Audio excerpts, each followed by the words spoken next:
La plupart des arbres se nourrissent régulièrement de dioxyde de carbone, d'eau et de soleil. Mais d'autres ont un goût plus prononcé, dévorant tout. Des clôtures aux voitures entières.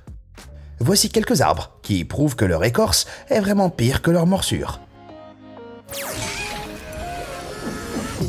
Bien sûr, les arbres ne s'ouvrent pas soudainement pour avaler des choses, comme dans un film d'horreur de bas étage des années 80. Cependant, de nombreux arbres sont plantés près d'objets solides, qui, au fil des ans, deviennent de simples obstacles à leur croissance naturelle. Ils ne peuvent pas simplement déplacer leurs racines, et doivent se développer vers le haut et vers l'extérieur en ajoutant du bois à leurs tiges, grâce aux merveilles de la nature. Les arbres réagissent souvent aux objets permanents en poussant progressivement autour d'eux. Cela peut prendre des centaines d'années. Mais dans de nombreux cas comme celui-ci, les objets offensants sont absorbés et dévorés jusqu'à disparaître progressivement puis complètement. Voici quelques exemples de ces forces à l'œuvre qu'il vous faudra voir pour le croire.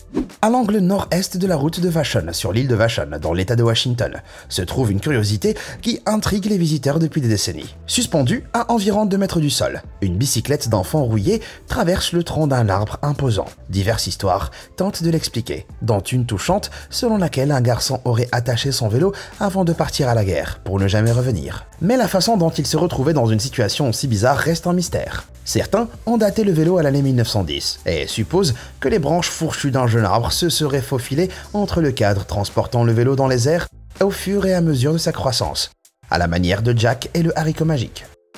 Les rues bordées d'arbres semblent certainement être une idée romantique, jusqu'à ce que ces arbres commencent à engloutir tous les équipements de votre quartier. Regardez cette traditionnelle boîte aux lettres rouges située dans l'un des quartiers londoniens d'Hammersmith, qui succombe lentement à l'appétit vorace de la nature. En 2018, les habitants d'une rue similaire à Cardiff ont reçu l'ordre de ne plus utiliser leur boîte aux lettres locale pour la première fois en plus de 100 ans, après qu'elle se soit retrouvée enveloppée dans un platane londonien de 36,6 mètres. L'arbre avait été planté en 1910 avant l'arrivée de la boîte aux lettres, ce qui prouve que peu importe le temps qu'il faut, la nature a toujours le dernier mot.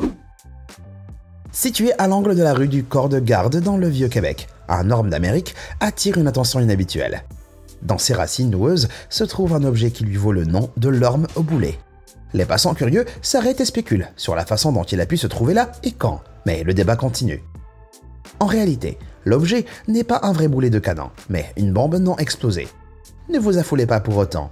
Cette bombe n'est pas susceptible d'exploser. Les bombes de ce type auraient été chargées d'une manière incendiaire et allumées à l'aide d'une mèche. Mais ce projectile est resté creux. En 1759, l'artillerie britannique a tiré un grand nombre de ces projectiles sur la ville, ce qui a conduit certains à affirmer que l'un d'entre eux a atterri au pied du jeune arbre. Cependant, l'historien Jean-François Caron propose que la bombe ait été délibérément fixée dans la rue pour servir de garde-roue et protéger la maison du coin des dommages causés par les chariots. Une graine a ensuite pris racine près de l'angle de la maison, piégeant le boulet de canon au fur et à mesure de sa croissance. Lorsque vous égarez quelque chose, le dernier endroit où vous cherchez est probablement un arbre. En 1980, Mark Hendon et son frère ont perdu une figurine de Stormtrooper et aucune recherche n'a pu les aider à la trouver. 24 ans plus tard, en 2004, Mark Hendon rendait visite à ses parents lorsqu'il a remarqué que quelque chose dépassait de l'un des arbres du jardin. Il s'agissait bien sûr de son Stormtrooper disparu, désormais fixé de manière permanente dans le tronc d'arbre. Bonne chance pour le ressortir en un seul morceau. Une forêt dans la région supérieure du pont de la Neva en Russie abrite un musée militaire unique. Les arbres qui la peuplent rappellent brutalement le conflit qui s'y est déroulé pendant la Seconde Guerre mondiale. Cette zone a été le théâtre de l'une des campagnes les plus cruciales du siège dévastateur de Leningrad, qui a coûté la vie à quelques 260 000 soldats de l'armée rouge. Ces arbres brandissent maintenant des casques abandonnés, tels des soldats au garde à vous. Les casques des hommes tombés au combat ont probablement atterri sur de jeunes pousses, avant d'être empalés lorsque les arbres ont grandi. De nombreuses armes abandonnées ont également été éternisées dans cette forêt effrayante. L'une des pièces à conviction les plus dangereuses est cette grenade non explosée qui s'est logée dans un chêne blanc et qui dépasse à peine de la surface. Ailleurs, vous trouverez un obus de 75 mm d'un canon léger de campagne enfoui dans un tronc, une pelle de sapeur en métal encastré ou même un fusil Mannlicher Carcano de 1891. Il semble que le seul véritable vainqueur, une fois la bataille terminée, soit Mère Nature elle-même.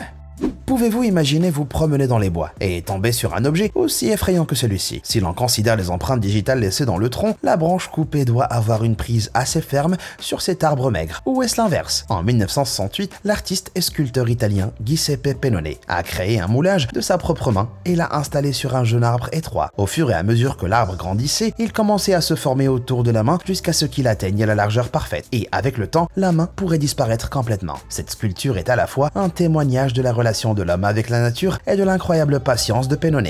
Si vous souffrez de trypophobie, c'est peut-être le moment de détourner le regard. Cet arbre, à l'aspect plutôt repoussant, se trouve dans la baie de Bolton en Angleterre. Et il n'est pas le seul de son espèce. En fait, dans toute la campagne britannique, on trouve un étrange motif d'arbre à souhait comme celui-ci. Comme son nom l'indique, cette coutume fonctionne comme une fontaine aux vœux. Mais les pièces de monnaie sont martelées à la surface de l'arbre. Dans certains cas, l'arbre est terrassé et peut mourir d'un empoisonnement en métal. Le plus souvent, le bois continue de pousser sur les pièces de monnaie, donnant à l'arbre une apparence écailleuse, presque alien.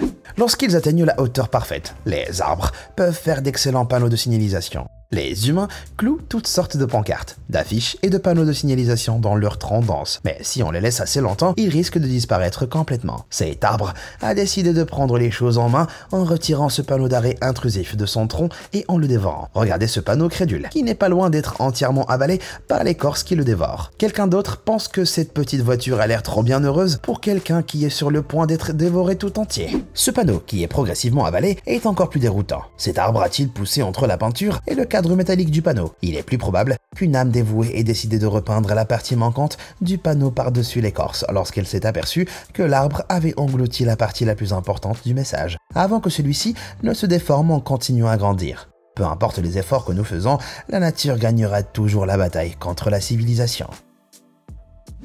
Un arbre de cette forme ne pourrait appartenir qu'à un conte de fées, non?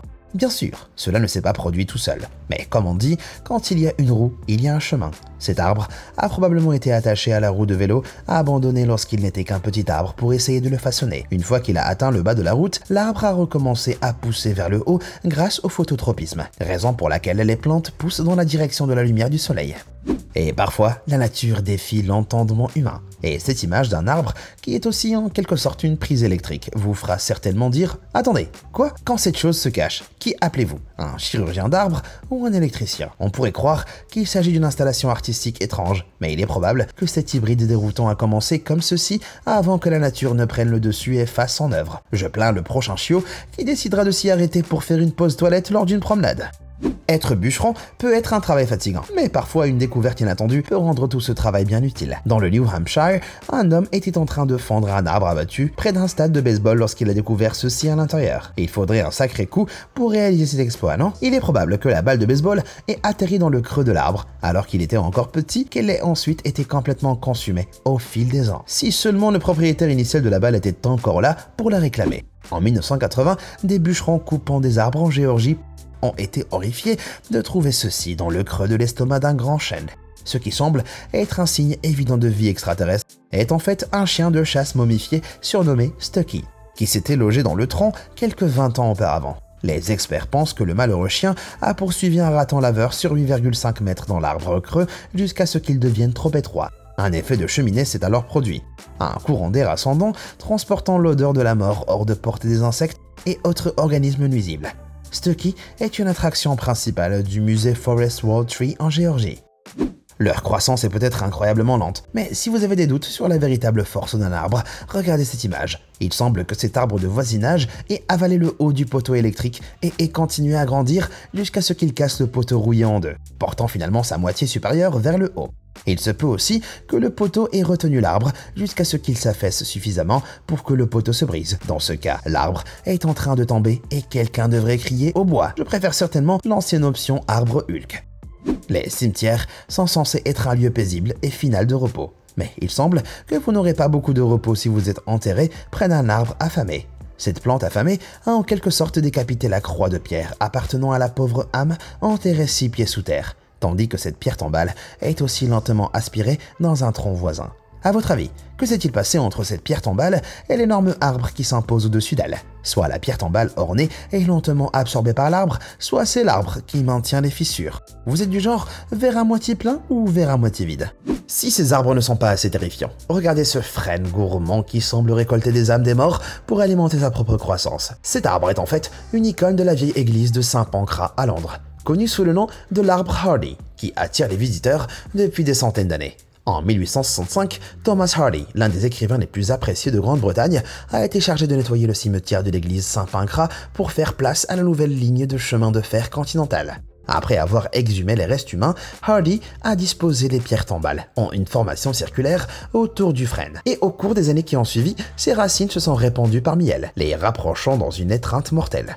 Ce banc à Dublin en Irlande n'appartient plus au terrain de l'école de droit The Honourable Society of King's Inn, où il se trouve, mais au grand platane de Londres qui semble le recouvrir. L'arbre responsable de l'engloutissement progressif de ce banc de parc pittoresque est connu sous le nom de The Hungry Tree, l'arbre affamé, et vivrait depuis plus de 80 ans maintenant. La sculpture en fonte n'a rien à envier à l'écorce noueuse qui a l'intention de dévorer tout obstacle sur son chemin, ce qui rend le siège beaucoup moins confortable de nos jours. Il est maintenant clair que les arbres mangent à peu près tout ce qui tente d'entraver leur croissance. Mais cette sculpture est l'une des plus impressionnantes manifestations de la nature dans cette liste. Je me demande ce qui est arrivé à cette pauvre Audi Vintage pour qu'elle se retrouve dans une position aussi précaire. Dévorée sous tous les angles par 4 arbres affamés, on dit qu'un mari malchanceux a décidé de rester dans la voiture pendant que sa femme courait vers les Whole Foods. Et il attend depuis. Quand des arbres affamés rencontrent la pareidolie, le phénomène qui consiste à avoir des visages dans des objets inanimés. C'est un beau spectacle à voir. Vous ne me croyez pas? Regardez cet adorable petit bonhomme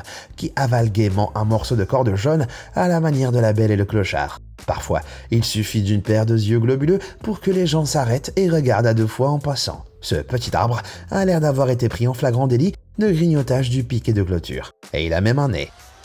Alors, lequel de ces arbres inhabituels vous a le plus amusé? Et avez-vous vu des arbres de ce genre dans votre propre ville? Faites-le moi savoir dans les commentaires ci-dessous. Merci d'avoir regardé et comme toujours, à bientôt.